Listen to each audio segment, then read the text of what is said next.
Teman Hard Talk, berjumpa kembali kita dalam bahasan tentang penelitian dari Civitas Akademika Universitas Padjadjaran. Kali ini bahasan yang akan kita gali ya di dalam Hard Talk atau hasil riset diseminasi yang merupakan kerjasama dengan DRPM, Direktorat Riset dan Pengabdian kepada Masyarakat Universitas Padjadjaran, adalah tentang sesuatu yang sangat penting. Yang bisa dikatakan kalau kita nggak hati-hati, kita itu bisa ya terancam ya kesehatan kita, bahkan mungkin juga jiwa kita kalau keadaannya sangat-sangat memprihatinkan atau bertumpuk-tumpuk lah. Tentunya Anda nanti akan ikut perbincangan ini dengan beberapa hal yang sangat penting dalam keseharian kita, karena ini menyangkut tentang obat-obatan yang kita konsumsi, makanan, lalu kemudian kosmetika yang kita gunakan. Oke, hari ini kita akan berbincang tentang penelitian yang mengembangkan on-site analysis berbasis polimer untuk deteksi cepat bahan kimia berbahaya. Waduh, ini menjanjikan sekali. Di studio saya sudah sudah hadir bersama kita di saat ini peneliti dari Farmasi Universitas Padjadjaran, Prodi Farmasi ya Bu ya? Iya. Ya. Silakan Bu memperkenalkan diri. Ya, baik, terima kasih. Assalamualaikum warahmatullahi wabarakatuh. Perkenalkan, nama saya Rima Dani Pratiwi, biasanya dipanggil Rima, dari Prodi Farmasi, Fakultas Farmasi Universitas Padjadjaran, dan saat ini juga saya diamanahi sebagai Kepala Laboratorium Analisis Dasar Fisikokimia di Departemen Analisis Farmasi dan Kimia Medisinal. Jadi saya memanggil Ibu dengan panggilan Rima. Ibu Rima, ya Ibu Dr. Rima. Rima. Oke. Tadi saya sempat ngobrol sedikit ya untuk kita semacam wawasan ya buat saya sendiri, karena ini banyak sekali istilah-istilah teknis ya yang saya harus konfirmasi, baik itu artinya, cara membacanya gitu ya. Tapi ternyata apa yang diteliti oleh Ibu Rima ini, Ibu Dr. Rima, itu sebenarnya sangat erat dengan keseharian kita ya Bu ya. Betul. Ini berkaitan dengan bahan kimia berbahaya di dalam obat-obatan atau mungkin yang katanya herbal gitu ya. Iya, betul. Obat tradisional mungkin. Obat tradisional tapi ternyata di dalamnya ada kandungan kimianya ya. Atau mungkin makanan ya, dan juga kosmetik. Nah, itu memang udah benar-benar itu ya istilahnya keseharian kita. Tapi bisa diceritakan mungkin ya latar belakang dari penelitian ini sendiri. Oke, jadi latar belakangnya sebenarnya karena kan kalau analisis bahan kimia berbahaya itu secara prosedur bakunya gitu ya, atau standarnya itu biasanya kan menggunakan instrumen gitu ya. Instrumen yang ada di laboratorium seperti HPLC atau High Performance Liquid Chromatography atau spektrofotometri ya, baik spektrofotometri UV misalnya atau AAS gitu, dimana kalau kita mau menganalisis suatu sampel mengandung zat berbahaya itu ya sampelnya harus dibawa ke lab gitu ya. Tentu saja metode tersebut kan menawarkan sensitivitas dan hasil yang baik tentu saja. Namun ada keterbatasannya juga, yaitu instrumennya mahal pertama, kemudian membutuhkan personel yang terlatih juga dalam penggunaannya. Selain itu juga tidak portable gitu ya. Jadi ya itu tadi ya, sampelnya harus dibawa ke lab gitu. Berangkat dari situ mencoba mencari sesuatu yang bisa dikembangkan, pengembangan metode analisis yang bisa kita lakukan secara on-site analisis gitu. Jadi membuat kit mungkin ya berbasis polimer gitu, agar kita bisa deteksi cepat gitu di tempat apakah sampel ini berbahaya atau tidak gitu. Awalnya dari sana, kemudian kebetulan terkait riset disertasi dokter juga nyambung ke sana. Pada saat disertasi dokter itu mengembangkan paper base ya, basic polimernya itu dari paper untuk deteksi tembaga pada air minum. Ternyata hasilnya positif. Jadi dari sana sampai sekarang ranahnya di situ gitu. Jadi dikembangkan dari sana. dari itu. Kalau itu berbasis polimer itu sebagai sebuah metode kah atau apa kalau di dalam kajian atau penelitian farmasi? Oke. Jadi karena kita membuat suatu kit gitu ya, kita Ya. bisa sebut suatu kit dengan basis metode deteksinya adalah kolorimetri. Jadi kolorimetri itu kita membutuhkan suatu reagen yang akan bereaksi dengan analitnya. Misalnya contoh bahan kimia obat berbahaya dalam jamu, contohnya alupurinol. Untuk mendeteksi alupurinol itu kita membutuhkan suatu reagen yang bereaksi dengan alupurinol, membuat berubah warna untuk kolorimetri. Ketika secara labnya pada larutannya berubah warna, kita kan harus menempatkan si reagen tersebut pada suatu media. Nah, media yang kita gunakan ini adalah polimer, seperti itu. Polimer ini digunakan untuk menyimpan reagen tersebut. Jadi misalnya paper gitu ya, kita rendam dengan reagen tertentu, kemudian sudah dioptimasi kondisi gitu ya, kita cobakan uji ke alupurinol dan hasilnya positif atau berubah warna gitu. Jadi si polimer ini sebagai media penjerap reagen untuk bereaksi dengan analitnya seperti Oke, itu. itu teknis penelitiannya ya. Ya Saya untuk mencari teman bahasanya. Hatok yang bidangnya yang sebidang Iya, gitu ya, oke, iya, tentunya sangat paham tentang Iya, ini. betul. Tapi buat kami-kami yang barangkali tidak terlalu masuk ke Familiar, dalam ya, ya, betul. cuman bisa terbayang oh Bisa, seperti Ibu, itu iya, ya. iya, Oke. seperti itu, Nah, gitu. tapi tentunya ini penelitian yang berbasis kebutuhan atau realitas di masyarakat. Betul. Seperti apa Ibu melihat ya bahan kimia berbahaya ini dan kebutuhan akan penelitian terkait dengan apa yang sekarang Ibu kembangkan? Nah, karena kan kalau kita perhatikan ya, setiap tahun BPOM itu mengeluarkan public warning. Jadi kita juga risetnya berbasis, maksudnya melihat data-data yang ada gitu ya. Mengapa bahan kimia obat di dalam jamu? Karena tiap tahun Ya. kasusnya selalu ada Sering gitu. ada ya razia-razia. Gitu, tidak dipungkiri hal itu tuh terjadi setiap tahun dan BPOM pun mengeluarkan public warning setiap tahun Ya. gitu. Jadi berangkat dari situ sepertinya ini menjadi hal yang concern gitu ya, ketika kita beli jamu kan mungkin dari BPOM juga sudah ada ya klik ya untuk cek label dan lain sebagainya. Tetapi untuk misalnya kita penasaran apakah ada atau tidak gitu, jadi timbul gitu bagaimana metode deteksi untuk analisis secara cepat gitu. Itu. Kemudian BPOM juga selain mengeluarkan list tersebut kan kosmetik juga, Ya. merkuri di salah satunya gitu ya, masuk list-list bahan kimia yang berbahaya gitu. Jadi melihat dari BPOM pun mengeluarkan list tersebut, sepertinya itu tadi ya, ini akan sangat aplikatif gitu ketika dikembangkan untuk masyarakat seperti itu. Iya, tadi kan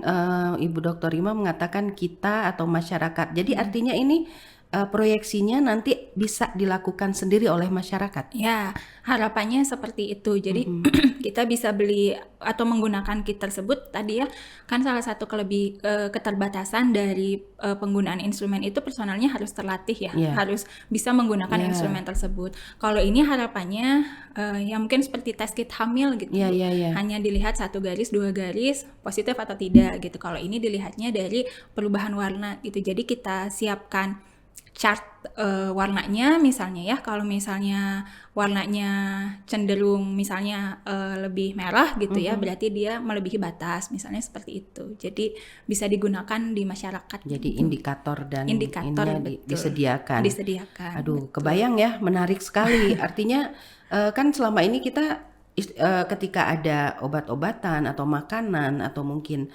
kosmetik yang berbahaya itu kan dari hasil pengujian BPOM. Betul. Terus disebarkan kepada masyarakat. Betul. Tapi kemudian muncul lagi merek baru. Ya, Kan betul. enak ya kalau kita mau pakai satu foundation sekarang kan Iya, banyak sekali ya Bu ya. iya. Merek-merek foundation sebelum pakai kita tes Tes dulu. dulu bisa gitu. Iya, Iya.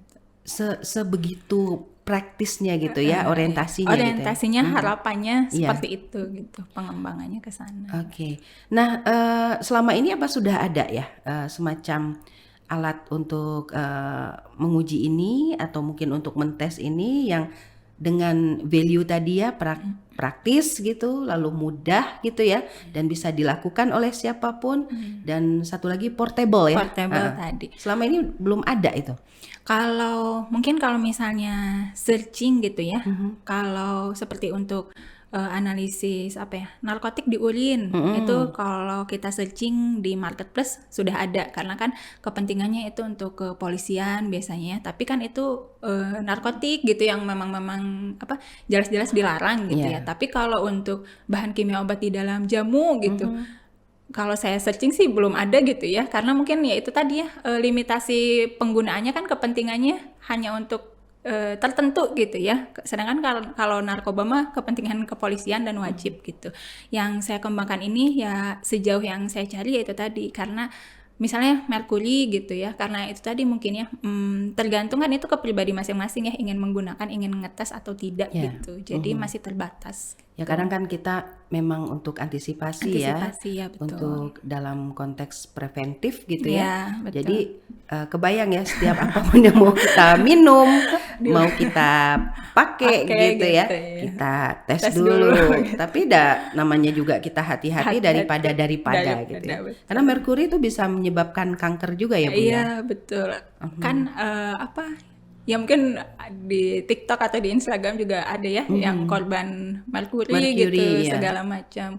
Walaupun sebenarnya kan kita harus sudah warning ya ketika kita cek di aplikasi BPOM tidak ada nomor registrasi atau nomor registrasi palsu. Tapi kan kadang kita tergiur oleh komen atau sehari langsung glowing atau apa gitu kan. Sebenarnya gitu ya bisa dicegah dari itu, tapi kan masih ada atau saja memang gitu. Dari pihak produsennya dengan segala macam cara ya mengelabui gitu ya, bisa jadi seolah-olah ini udah pada jalurnya. Betul. Oke.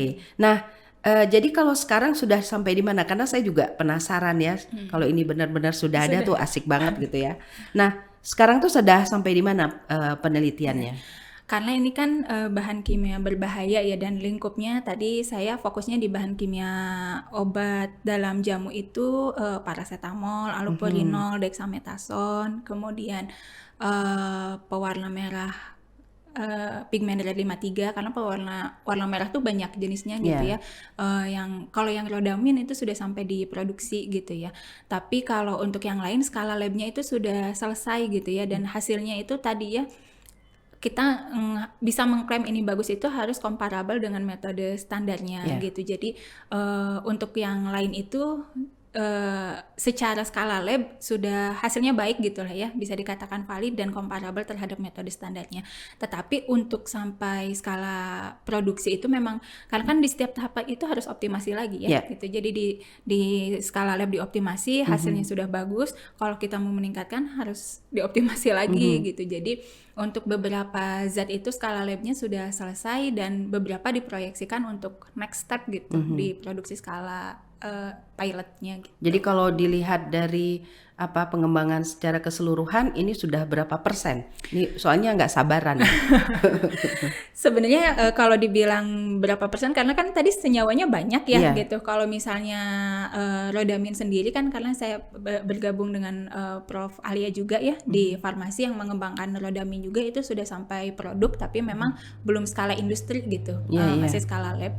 Kalau misalnya tadi ya karena senyawanya banyak gitu, jadi kalau untuk skala lab mungkin ya 40% itu sudah siap skala labnya, udah positif lah gitu. Cuma kan untuk continue-nya tadi ke skala pilot sampai skala industri tetap harus butuh running lagi, karena tadi kita fokusnya nggak satu senyawa gitu kan, banyak gitu ya senyawanya gitu. Ini nanti itu bayangannya satu test kit untuk semua senyawa ini atau masing-masing? Oh masing-masing. Iya, jadi paracetamol sendiri, dexamethasone sendiri, atau rodamin sendiri, pigmen red 53 sendiri gitu. Karena reagen atau tadi reagen kolorimetrinya berbeda, kondisi optimumnya berbeda gitu, kondisi analisisnya tiap senyawa berbeda gitu. Ya karena kan mungkin sebagai awam saya kebayangnya tuh ya satu untuk semua gitu.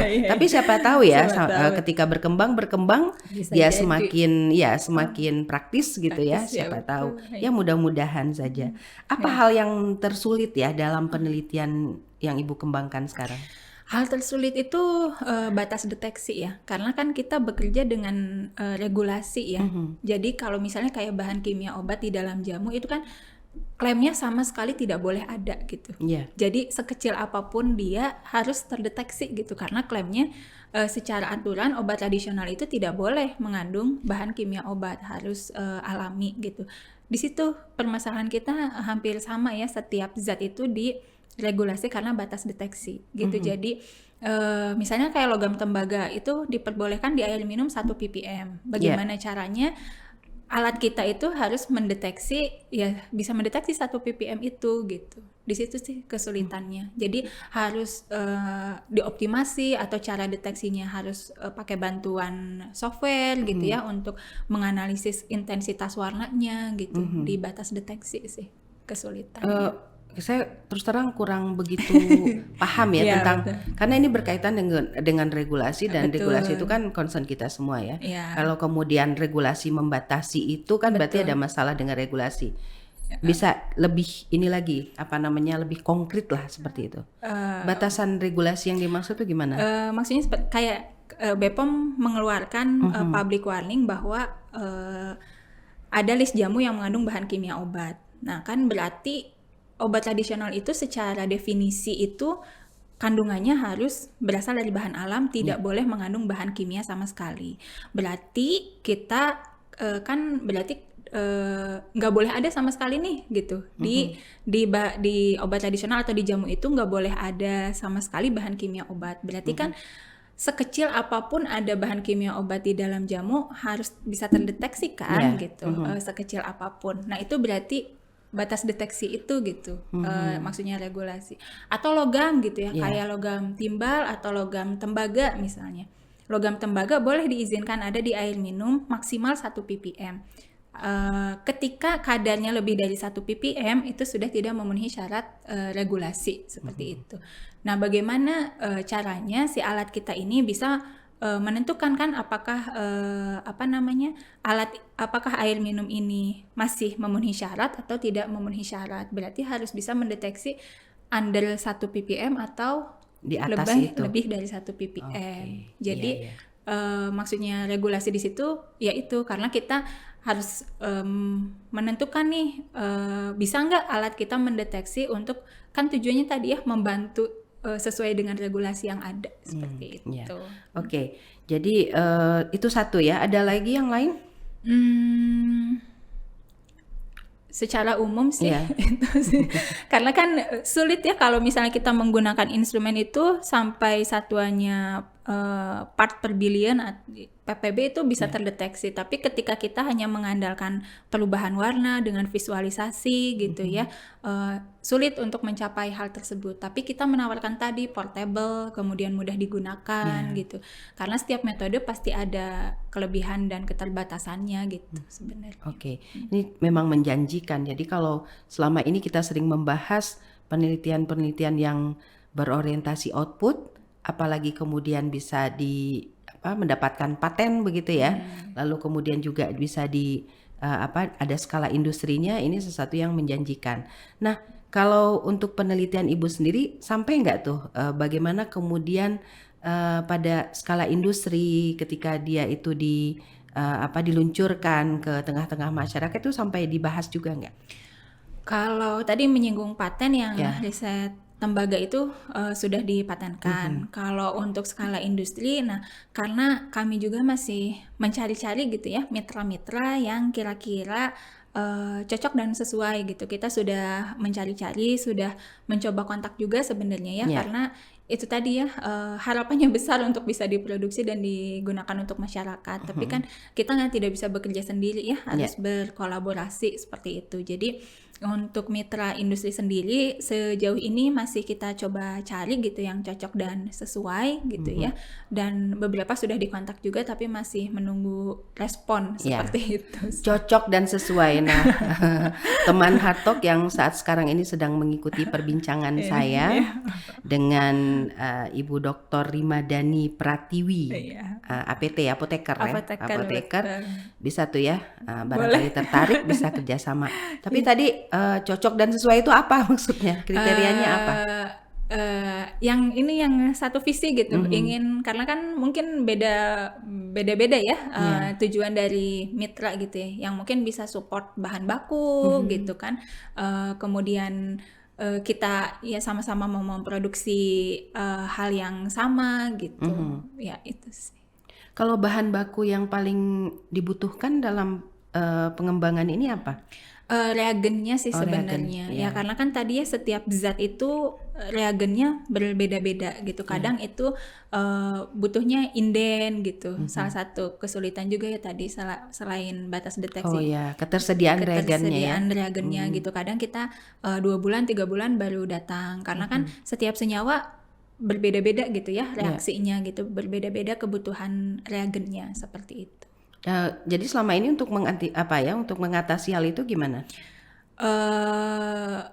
Planning riset sih, maksudnya ketika udah ada ancar-ancar nih, misalnya yang terakhir kemarin mau dexamethasone gitu ya, dia reagennya apa nih gitu, Ya. kemudian ya misalnya itu kan planning untuk riset selanjutnya, tapi kita udah mulai pesen bahannya dari sekarang gitu, biar nanti pas dilaksanakan udah dateng gitu bahannya gitu. Kalau reagen itu kita dapatnya dari dalam negeri juga banyak atau memang harus dari luar negeri?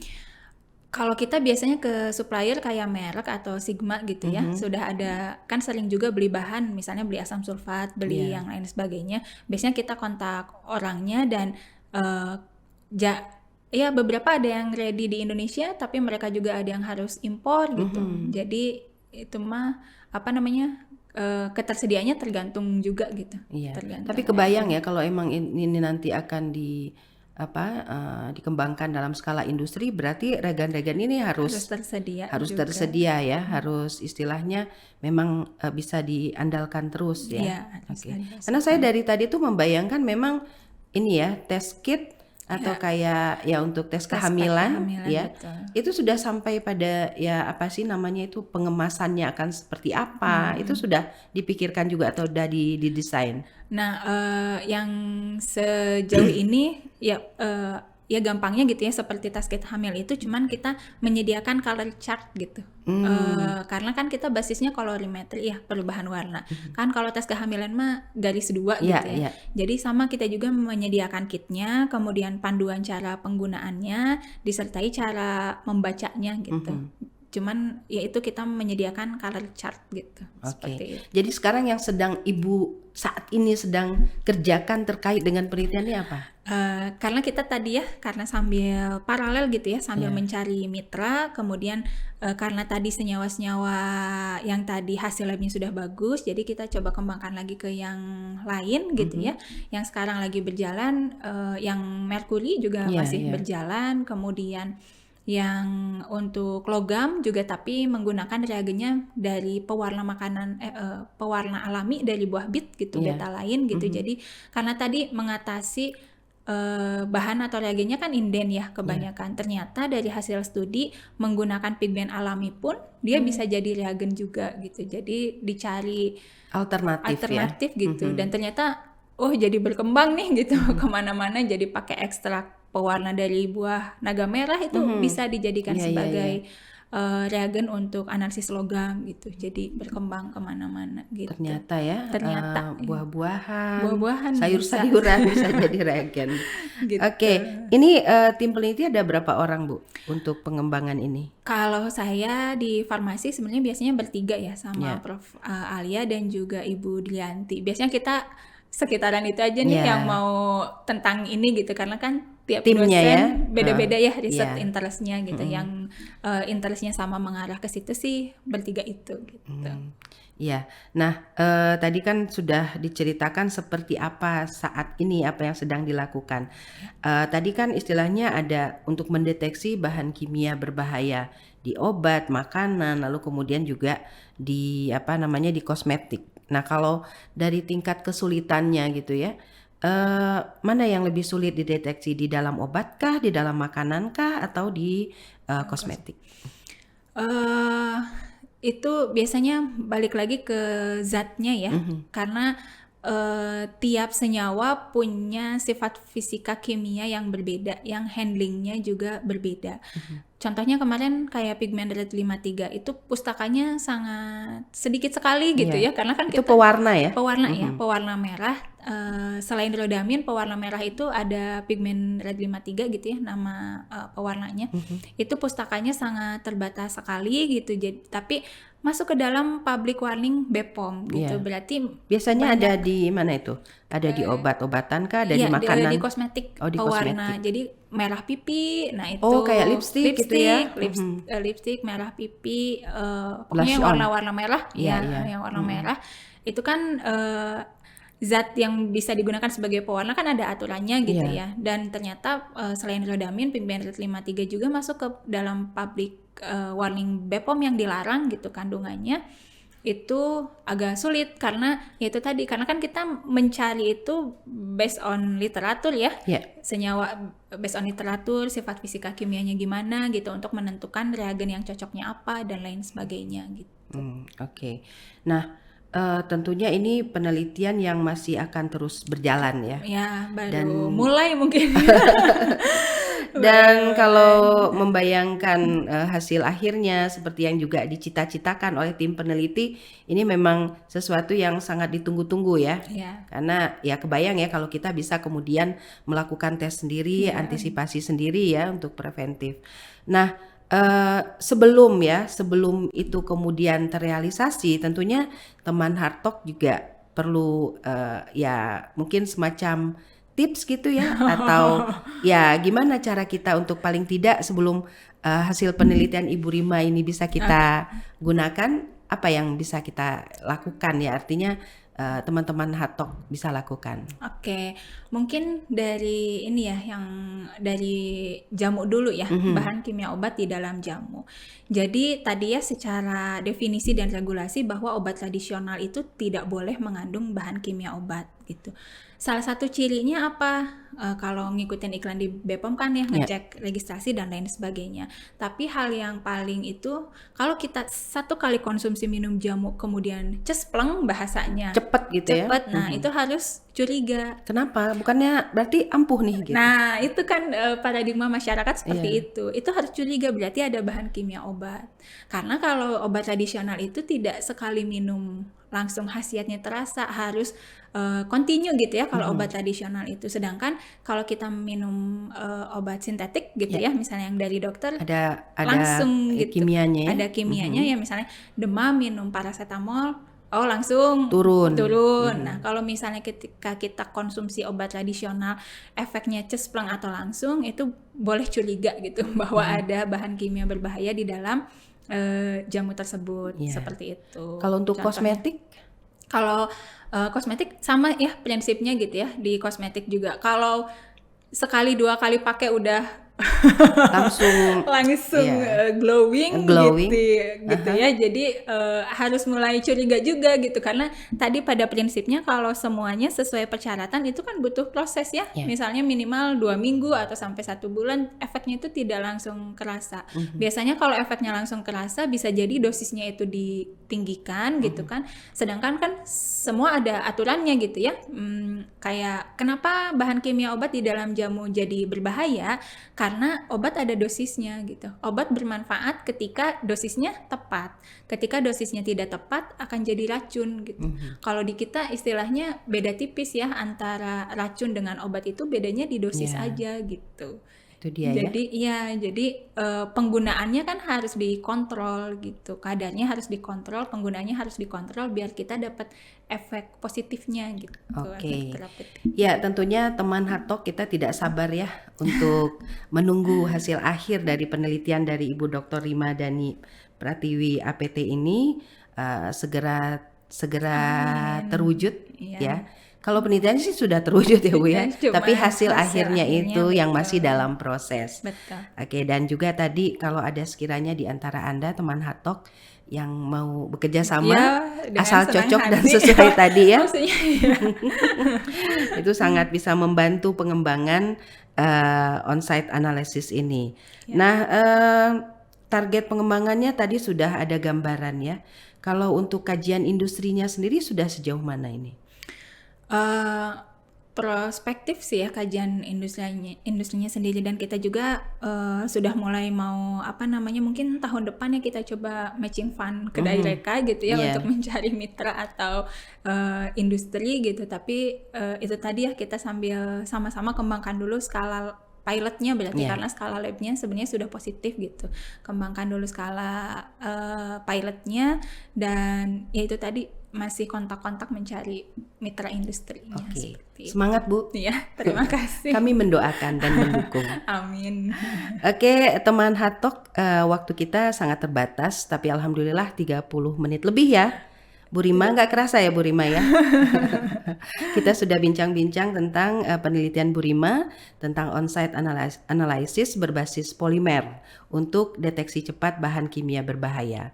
Seperti yang saya sampaikan tadi, mengingat ini sangat penting ya bagi kehidupan kita sehari-hari, kita doakan ini lancar Amin. dan Lancar. mencapai apa yang diinginkan. Amin. Terima Oke, kasih. terima kasih sekali Ibu Dr. Rimadhani Pratiwi atas kehadirannya dan juga bagi-bagi ilmu ya tentang apa yang Ibu sekarang sedang kembangkan. Teman Hatok, kita berjumpa lagi di lain kesempatan. Jangan lupa hasil riset diseminasi dari Direktorat Riset dan Pengabdian kepada Masyarakat Universitas Padjadjaran tetap ikuti di channel ini. Selamat jumpa lagi.